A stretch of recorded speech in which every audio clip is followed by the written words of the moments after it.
To join an online class, go to BlackBoard, go to your course page. On the left-hand side, you'll see online session and recordings. Click there. On this Class Collaborate Ultra page, you will see at the top the name of the course, and it will say Course Room. And to the right-hand side, there is a circle with 3 dots. Click on that, and this gives you the option to join the course room. Click on that. Now, depending on whether you're using Firefox or Chrome or even Safari, you'll get something very similar to this, and this will just take you through 2 tests to check whether your audio is working correctly or whether your video is working correctly. You need to make sure that your audio is correctly working.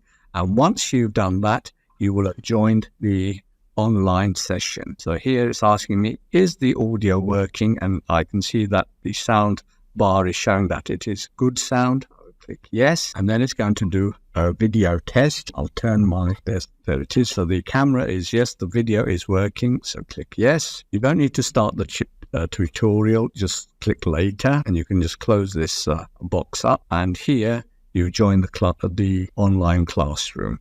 And if you click on this lower right-hand purple arrow, you will see the people that joined the classroom.